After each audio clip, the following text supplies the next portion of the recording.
Welcome to Module 5 of an Introduction to Organic Dairy Production. This module is on pasture management, and I'm Sarah Flack. I'm a consultant specializing in organic certification and grass-based livestock production systems. The goals for Module 5 are to cover the basic principles of pasture management, including information on grazing system design, the number of acres needed based on livestock dry matter intake requirements and dry matter availability in the pastures. In this module, we will also be covering a small amount of information on nutrition, healthcare, soil fertility, and plants as they relate directly to pasture. But there will be more detailed information on those topics in the other modules focused on those subjects. Some of the detail of what we'll be covering in this module are the information on the benefits of good pasture management and the pitfalls of poorly managed or poorly designed grazing systems. We'll look at some examples of different types of grazing systems, how to set up a new grazing system. We'll do paddock size calculations, looking at dry matter intake and acreage requirements. We'll do a brief overview of pasture plants and soils as we go through the information. And then we'll look at key points on nutrition and pasture, particularly the common pitfalls of nutrition relating to pasture management. We'll include a little bit of information on parasite prevention on pasture, as that can be one of the pitfalls of poorly designed and managed pasture systems. This is the required webinar to watch for this module, and also the required reading for this module. So to sum up the benefits of good pasture management, a well-managed pasture system on an organic dairy farm results in higher feed quality, lower feed costs. Good pastures meet consumer expectations about what an organic dairy farm should be like, and there are also animal health and welfare benefits. And perhaps one of the most important things about a well-designed and well-managed grazing system is that over time the pasture quality and productivity will improve. So this is an example of a well-managed, high-quality dairy pasture. In this slide you can see that there is a large amount of legume mixed in with the grasses. So there's a nice mixture of different plant species in here.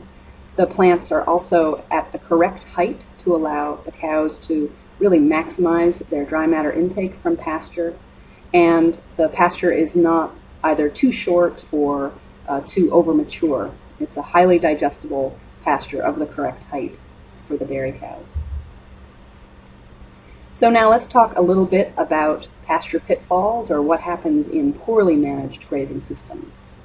First of all, you're more likely to have poor animal performance due to either overfeeding of protein from grain or haylage supplementing the pasture, or poor animal performance due to low dry matter intake by the animals because the pastures are too short. In some cases, you can have low dry matter intake from pastures because the pastures are too high in fiber and overmature.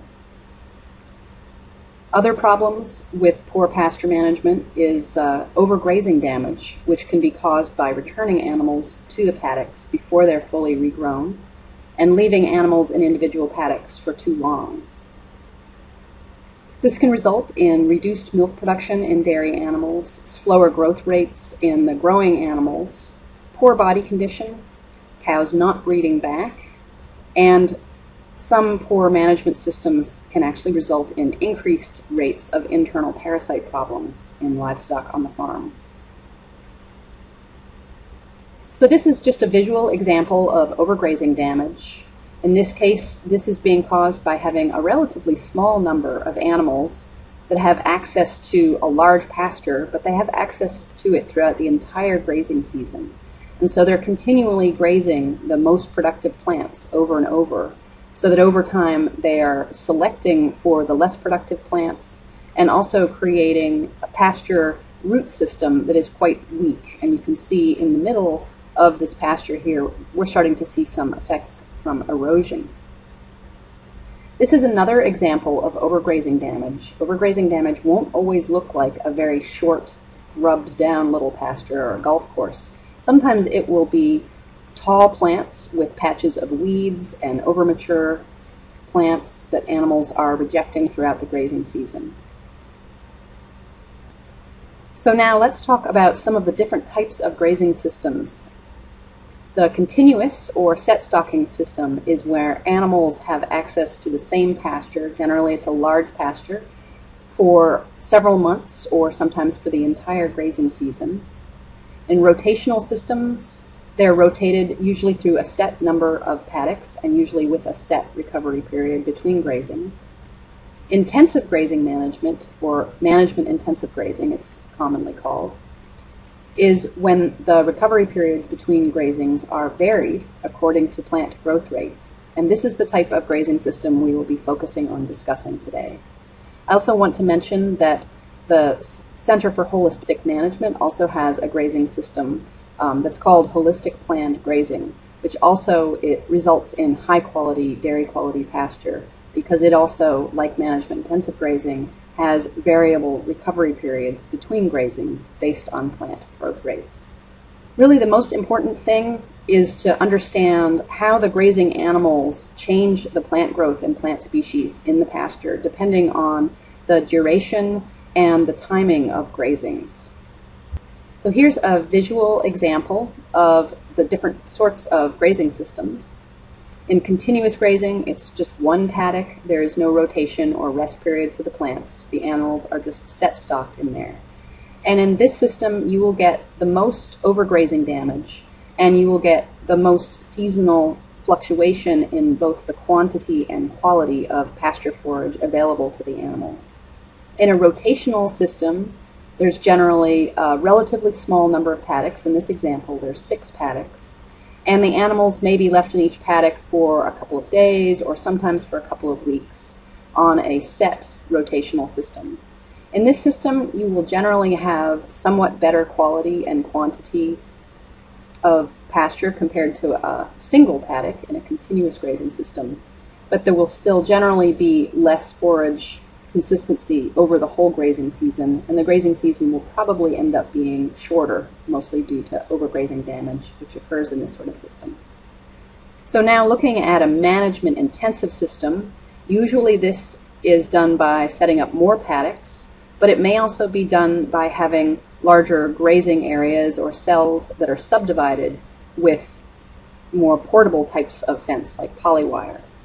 In the management intensive grazing system, the rest periods between grazings are varied based on how fast the plants are growing. So the cows will be rotated more rapidly during the time of the year when plants are growing back more quickly, and then will be rotated more slowly by adding in additional acreage, generally, when the plant growth rates slow down.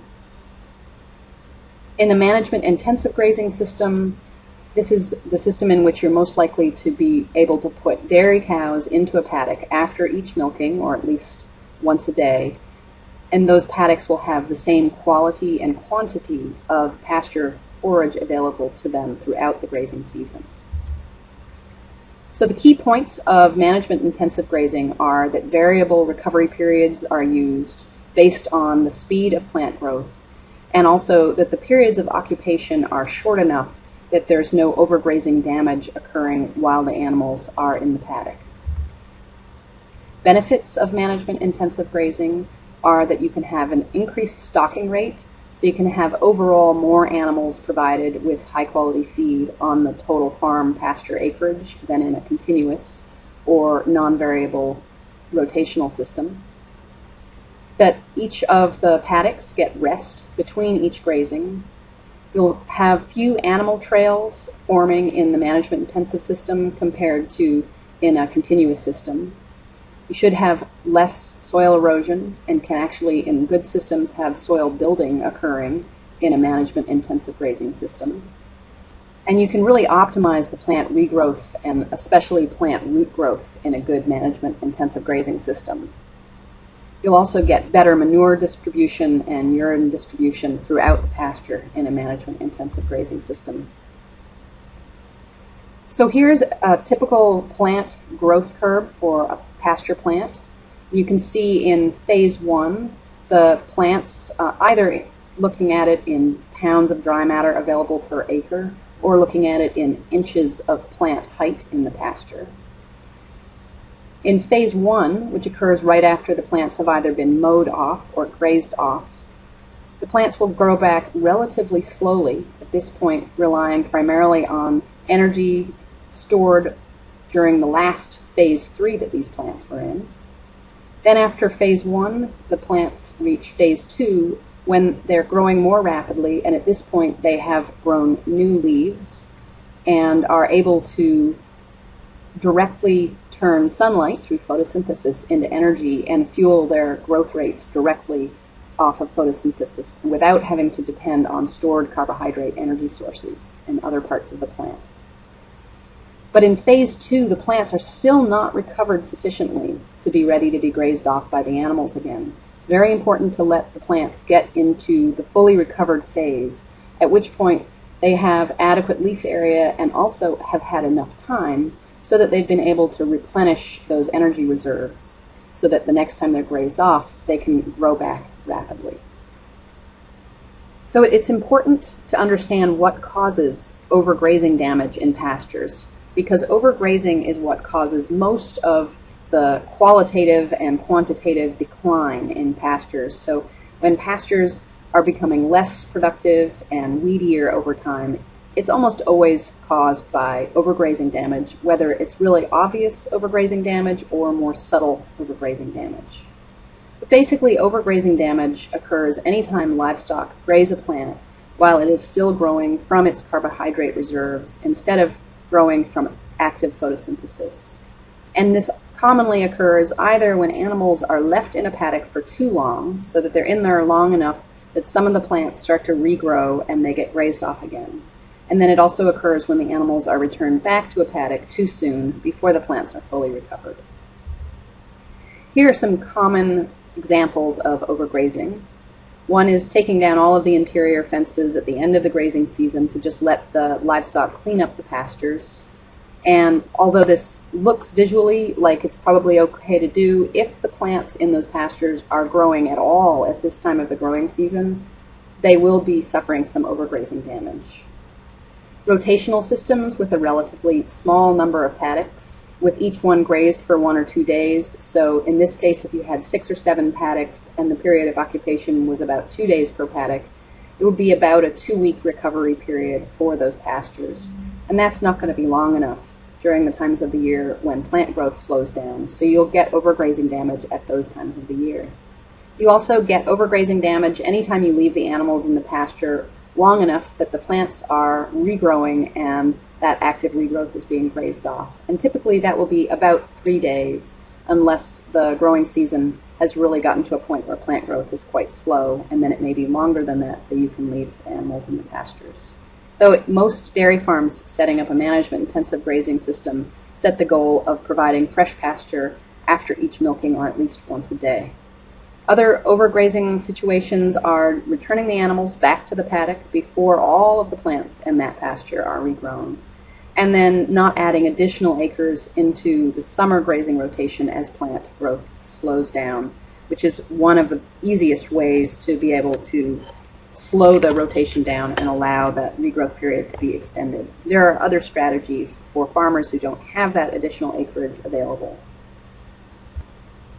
So the variable recovery period is really important. This is allowing regrowth time between each grazing to be based on observation of the pasture, not on a set routine. So when pasture regrowth speed slows down, you're noticing that, and you're slowing down the rotational speed at that point too, by either adding additional pasture acres so that there are more paddocks, or by increasing supplemental feeding and limiting access to the existing pasture so that it doesn't get overgrazed. Now, it's also important to note that depending on the type of species that make up your pastures, there are very different seasonal times of productivity. And so the cool season forages, which are typically used in a lot of pasture systems, particularly in northern states, and in areas where cool season grasses grow really well, you will have a high level of productivity in the early part of the grazing season, Then you'll have what commonly gets called the midsummer slump, when those cool season perennials are less productive. And then you'll have another little blip in the end of the growing season when those cool season forages will be productive again, but still not as productive as they were earlier in the year. And then if you overlay over that the way that the warm season forages will grow, you can see that by combining these two together, you can create the most consistent quantity of feed throughout the whole growing or grazing season. So in this case, this can be done either by having some annual crops, such as millet that you see in the bottom slide here. This is dairy cows on a farm in Vermont being grazed through millet during the middle of the grazing season, which provides really high quality feed for the dairy cows and also gives the cool season perennial pastures on this farm a break so that they don't get overgrazed during the middle of the grazing season. And then in some cases, people are also interseeding with other types of species to add some increased productivity during the time of the year where the other species are growing more slowly. There are many different types of annual and perennial crops that can be grazed, and there's additional information on this in some of the reading materials. So then the other thing to keep in mind, because of these seasonal changes in how fast all of these plants are growing, is that in most systems there will be a period of very rapid forage growth when excess pasture or extra fields need to be harvested, and that feed needs to be stored some way as hay or an ensiled crop.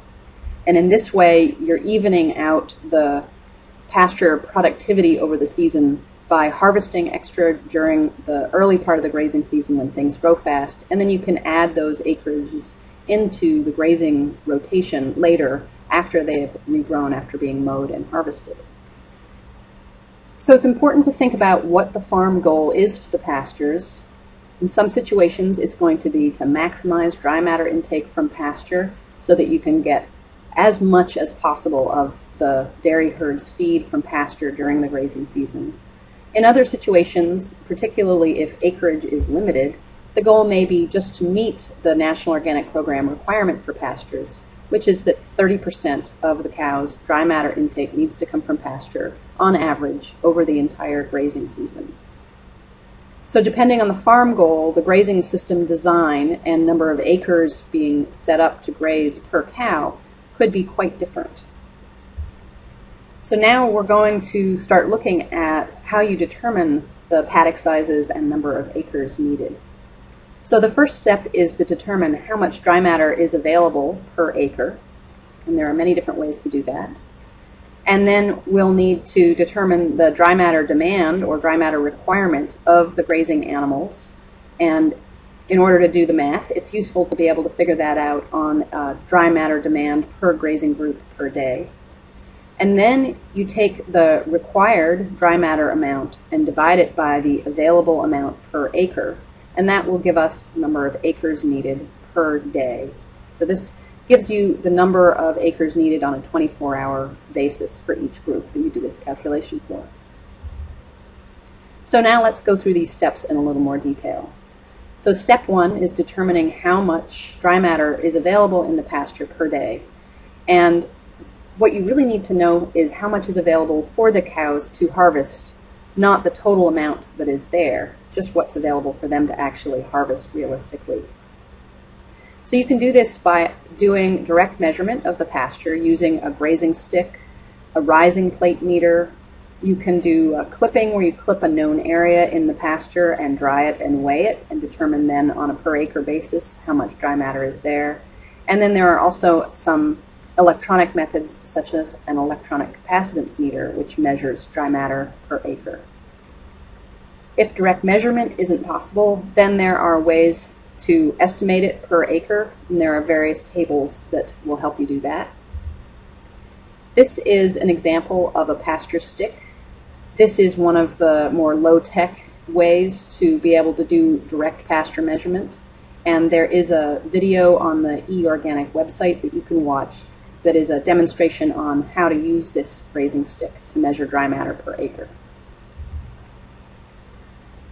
If one of the direct measurement methods isn't possible to be done, then this is one of the tables available. In this case, this table is from the National Organic Program's website. They have a series of articles and fact sheets on setting up pasture systems on their website in the handbook on the NOP website. And this table helps you figure out, based on what the equivalent hay yield, tons of hay per acre per year, would be on a field. If you then turn that field into a pasture, what would be the pounds of dry matter available per acre per rotation?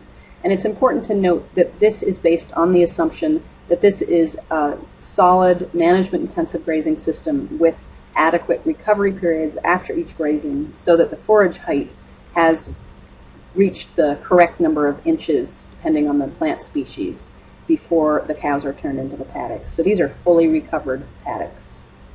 But you can see here that in a hayfield where you would expect the yield to be 3 tons per acre per year, that if you turn that into a management-intensive system, each time the cows grazed that paddock, they should be able to harvest 1,200 pounds of dry matter per acre.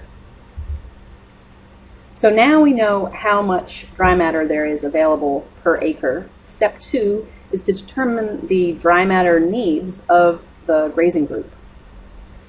So if the farmer's goal is to provide 100% of the cow's dry matter needs from pasture, then it's very simple. We take the number of animals in the group times each animal's individual dry matter demand need. Dry matter demand is the predicted dry matter intake of an individual animal in this group. And so the number of animals times the dry matter demand equals the total number of pounds required for this entire group. It's also possible that for a group of animals, particularly for dairy animals, that some of their dry matter will be fed in the barn or feedlot each day, in which case we take the total dry matter need, the dry matter demand of the animal, and we subtract from that the amount of dry matter that will come from feed fed. So that would be from the hay or grain or ensiled crops that they're being fed in the barn or feedlot. And then the difference is the amount of dry matter that we are estimating needs to come from pasture. So then we take this new lower pasture dry matter requirement amount, multiply it times the number of animals in the group, and we'll get the total pounds required for the entire group per day. So you can see in these two different examples, if 100% of the dry matter needs to come from pasture, it's going to be a much larger number than for a farm where they are providing 50 or 60% of their dry matter each day in the barn or feedlot. Then they'll need much less pounds of dry matter from pasture, so the paddock can be smaller. So step 3 is figuring out how big the paddock should be.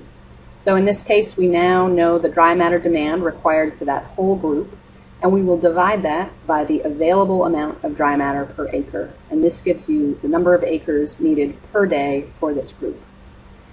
If this is a dairy farm where the animals are going to be given a fresh paddock after each milking, so twice a day, if it's twice a day milking, then you would divide this acreage per day number in half and be providing half of this after the morning milking and half of it after the evening milking. If this is a farm where they are putting the cows into a paddock for a couple of days, which is more typically done for the heifer or the dry cow group, then that number of acres needed per day would be multiplied by the number of days. It's important to note that once the number of days that the animals will be put in each paddock increases beyond about 3, then there is a significant loss of efficiency in grazing, and more acres will be needed than is actually calculated here, just due to grazing inefficiencies and overgrazing damage. But this calculation works really well for management-intensive grazing systems. So this is just a visual example of what this system would then look like. This is a farm in Massachusetts. You can see that there's a pasture in the foreground that they have just recently grazed, and they've just been moved into a new paddock, and they'll graze this down in the next 8 or 9 hours, come back and be milked, and then be moved to another paddock. This is a visual example of pre and post grazing. So this is, you can see on the right hand side, the cows have grazed this down nicely, and then this piece of polywire with these little pigtail posts will be moved forward, and they will be moving into the fresh forage on the left-hand side of the slide. So let's do an example calculation to figure out how big the paddock should be. This is for a dairy farm that has a group of lactating cows. There are 80 cows in the group. They are providing quite a lot of the dry matter for these cows in the barn each day during the milkings in the form of silage and grain. And so they only need to get 20 pounds of dry matter per cow per day from the pasture. So in this case, we take the 80 cows, we multiply that times the 20 pounds of dry matter required per cow per day, and we see that the whole group requirement is 1,600 pounds of dry matter needed each day. We've done a direct measurement of the pasture and determined that there is 1,500 pounds of dry matter available per acre for the cows to graze. And so we take the 1,600 pounds required, we divide it by the 1,500 pounds available, and we come up with the fact that we need 1.06 acres per day for this group of animals. From this, we can then figure out the total number of pasture acres needed. And in order to do this, we need to know how long these pastures will need to regrow. So then you would take the regrowth period and multiply it times the number of acres per day. And this gets a little bit tricky because that required regrowth period is going to be fast at certain times of the year, and it's going to be slow at other times of the year. So you'll find that if there's a 14-day recovery period, and then later there's a 30-day recovery period, you'll need basically twice as many acres during the slow recovery time of the year when compared to the fast plant growth time of the year. Information on the local regrowth periods can be gotten from local NRCS offices, local extension, or a local grazing consultant. So now we're going to shift into thinking about some of the issues when designing a grazing system, and this would apply to improving an existing grazing system or setting up a new one.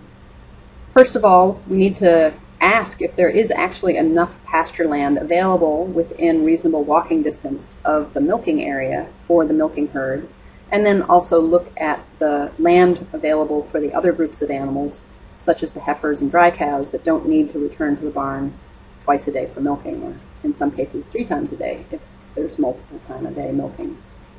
It's important to try to keep the system flexible, especially in the first few years of setting it up, because over time changes in the system will be probably made based on how things are really working. This is where using more portable fence with portable posts and polywire can really help build in that flexibility. It's often helpful to set up large permanently fenced areas that can then be subdivided into smaller paddocks with temporary fences. Some things to think about are putting lanes on the high dry ground, and we'll talk about some of the techniques to improve the footing in lanes. And think about separating the faster growing areas in the highly fertile soils from the slower growing areas. Putting those into separate paddocks makes them easier to manage. And then also thinking about topography and key lines and where to put the lanes and the fences. Depending on the climate, it is important to think about the location of shade. And then ideally, providing water in each paddock is the way to do it, but there's other ways, particularly in the beginning when you're just setting up and gradually transitioning into a more intensive system. There are other ways of providing water where it's not in every paddock. But to provide water in every paddock really does allow you to maximize the use of pasture efficiency. If any of your fields that you're turning into pasture are adjacent to non-organically managed areas or power lines or road signs where there might be pesticide spraying occurring, it's important to check with your organic certifier about any required buffers. One of the tricks we've learned is it's always a good idea to put the gate in the corner of the pasture, which is closest to the barn, as cows don't generally do well walking away from the barn to go to find a gate and then walk back to the barn. And there's many different sorts of practical tips on fencing and infrastructure and grazing system design that you can learn from other farmers. So I would suggest attending some pasture walks or pasture workshops and visiting other grass-based farms to see how things are working for them. Just a few words on electric fencing. It's It's very important, whatever type of energizer you choose to use, that it is well grounded. A poorly grounded electric energizer, particularly if it's one of the low impedance New Zealand style energizers, poorly grounded really will not function at all, even though it looks like there's good voltage on the fence. Without a good ground, the animals will not respect the fence and they'll break the fences and get out. So this is an example of an intensive grazing system. You can see that there's a large pasture here. Around the perimeter is a high tensile fence, and then the interior subdivisions have been done with portable posts and polywire that can be put up and taken down seasonally. In this case, this group of Holsteins are being given a fresh paddock after each milking, and you can see that they've started in the first paddock in this rotation, and they'll be rotating straight towards where this photo was taken from, with each one of these paddocks feeding them for half a day. There is a lot of information about different types of fencing systems and water systems. This is an example of the portable fence rolled up on a reel here, and the pigtail posts being used for these paddock subdivisions that are being done here. In this case, this farmer is using a large rigid water tub that is connected to black plastic pipe, which runs over the surface of the ground. The water pipe actually runs along the side of the lane under the high tensile fence. And this water tub is hooked up to that so that the tub fills before the cows get into the pasture. This is an example of a smaller portable water tub used in a dairy grazing system. The flow rate and the number of cows in the pasture will determine how big the tubs need to be. If you have a high flow rate and a relatively small herd size, you can have pretty small water tubs to provide a lot of water for the herd. But for larger herds or a slower refill rate, it's important to have a larger tub. In some climates, water temperature can get quite high in these piped water systems, and so sometimes burying the pipe to prevent it from heating up in the sun could be important. Whereas in other climates, it's possible just to run the water pipe on the surface of the ground under the fence lines, and the grass provides enough shade to prevent the water in the black water pipes from heating up. It's very important to make sure you are using the right sized pipe to provide water to piped water systems out in paddocks. Undersized pipes will result in very low water pressure, particularly out at the farther reaches of the grazing system. It's also important to have lanes that are well designed and are good even footing for the cows going back and forth. This is particularly important for the lactating cows on the farm, since they will be going back and forth to the barn multiple times a day to be milked.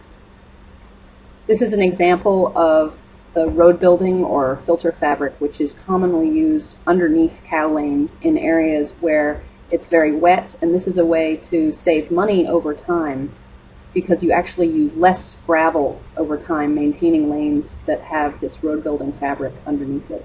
In some cases, it may also be necessary to put in culverts and other sorts of improvements to be able to set up good lane systems.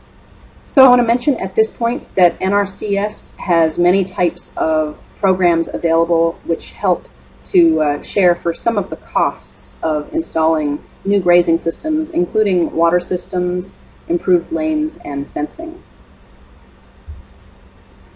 Okay, so now talking about hot weather management and some of the strategies and ideas that you can actually build right into your grazing system in anticipation of how to keep the cows comfortable and productive during hot weather.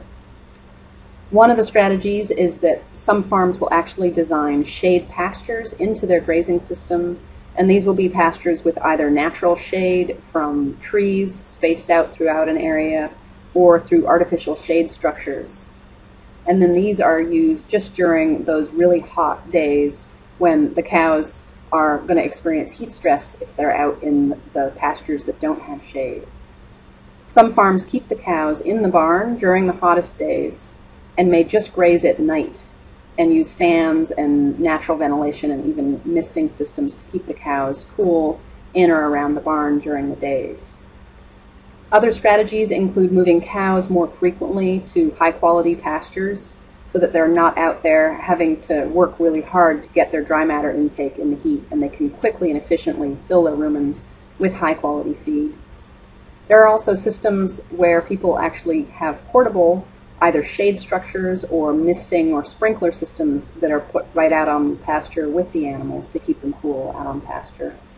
And of course, this is where it becomes particularly ideal to have cool, ample drinking water supplies available in each paddock. It's also important to remember that the organic standards require that cows are out on pasture all the time unless a specific exemption or a specifically allowed reason for them not to be on pasture. So if you are keeping animals off of pasture at all during the grazing season, make sure you are familiar with the organic standards list of exemptions. So just some more examples of shade structure with fans, and then also pastures with some shade available in them for the cows. Many farms have to or choose to add irrigation to their grazing systems as a way to extend the grazing season through dry periods. And the timing of irrigation with grazing can become another complexity in grazing systems, particularly with flood irrigation or irrigation systems which require a large acreage to be irrigated at once. And this will affect the timing of the grazing rotations and should definitely be factored into the grazing plan. It's always a good idea to have as much diversity as possible within the pasture plant mix on the overall farm. This includes diversity within the perennial pastures that are part of the farm, having as many different grass and legume species as possible in there, and possibly also some of the non-legume, non-grass species, such as Puna chicory or the other forage crops that may be added in. And then also having a mix of annuals and perennials. So this is where you may have some warm season grasses such as the millet or sorghum sudan mixed into the grazing rotation to get you through that midsummer slump or the times of the year where the perennial pastures may not be as productive. And then it's also very important to make sure you're using grazing adapted species, particularly in those perennial pasture mixes. These are the grasses and legumes that thrive under good grazing management. And on the topic of pasture renovation, people wondering, how often do I need to plow up and reseed my pastures? The answer is that having a really well-managed and designed grazing system will actually make improvements in the pasture quality and productivity over time without renovation, full renovation from plowing up and reseeding. And so the first thing to do is to improve the grazing system and observe the pasture quality and species mix. And you'll see changes over time just from better management. And then in cases where plowing and reseeding really does become necessary, just making sure that the soil fertility is correctly balanced before seeding, and also making sure that you're making the correct selection of pasture plants based on the local climate, the soil type, and palatability of the pasture plants to the group of animals that you're planning on having graze those plants. But generally, over time, under good grazing management, you will see the plants that will be doing well in the pasture and increasing in population will be those higher quality grazing adapted plants. And you should see fewer weeds and fewer poor quality plants over time just through good grazing management. So it's important when you are selecting seeds for reseeding that you're making choices based on the right species for the area, varieties that are palatable and regionally adapted, and that they are plants that are well suited to the soil. So you need to know if it's a wet area or a dry area, what the soil pH is. You may want to adjust that soil fertility before you do the seeding. And then it's also important to know for certified organic farms, you're required to use organic seed.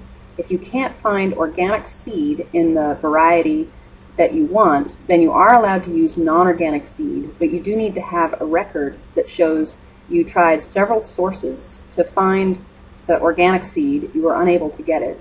And then if you're using a non-organic seed, you'll need documentation to prove that the seed you did use is not genetically modified seed, and that that seed was not treated with any prohibited materials such as a fungicide.